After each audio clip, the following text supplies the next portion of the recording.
বরঞ্চ আমরা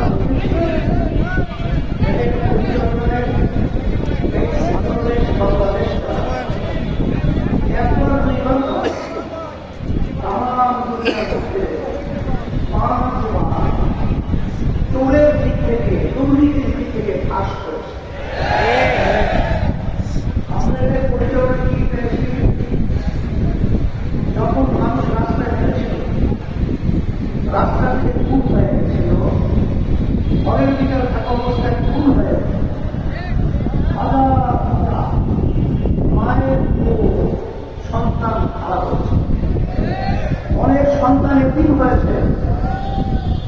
আমাদের এই দেশের ভিতরে আমরা পেয়েছি আমাদের মেহনতি কষ্ট উপার্জিত সম্পদ এরা ক্ষমতার স্তরে বসে আমাদের সম্পদকে বিদেশে পাচার করে বেতন করা তৈরি করেছে। এর পরিবর্তন আমাদের কি করতে হবে? সেই লক্ষ্যে ইসলামী আন্দোলন বাংলাদেশ, আপনারা দেখেছেন 1987 সালে ইসলামী আন্দোলন বাংলাদেশ প্রতিষ্ঠিত হয়েছে। অদ্যাবধি পর্যন্ত আমাদের দলীয় মার্কা আত্মা একজন এমপিও কিন্তু এখন পর্যন্ত সংসদে যায়। এর অর্থ আপনারা কি বলছে? আমাদের কি শক্তি, আমাদের সংগঠন একেবারে দুর্বল?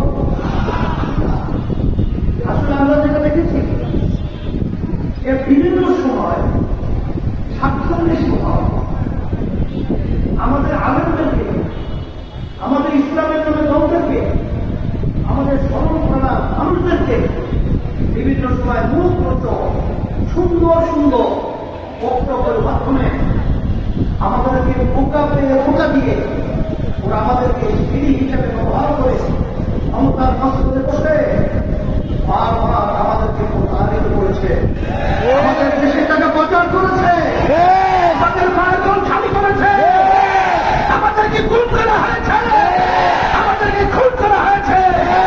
এর পরিবর্তন আমাদের কি করতে হবে? এই লক্ষ্যে ইসলামী আন্দোলন বাংলাদেশ আপনাদের রহমতুল্লাহ আলাইহি তিনি দেখেছেন যে আসলে ইসলাম নামক নীতি আদর্শটা এই বাংলার জমিনের ভিতরে যতক্ষণ পর্যন্ত শক্তিশালী না হবে ততক্ষণ পর্যন্ত এই জাতি কখনই কল্যাণ আসতে পারবে না।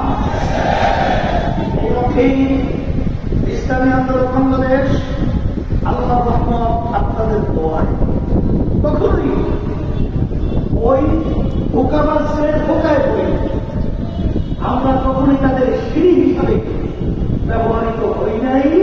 আল্লাহর বদলে হওয়ার মতো অবস্থা আল্লাহর রহমতে নাই।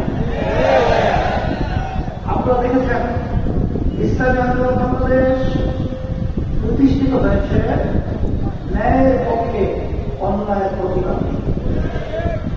ইসলামী আন্দোলন বাংলাদেশ প্রতিষ্ঠিত হয়েছে দেশের কল্যাণের জন্য, মানবতার কল্যাণের জন্য, ইসলামের কল্যাণের জন্য।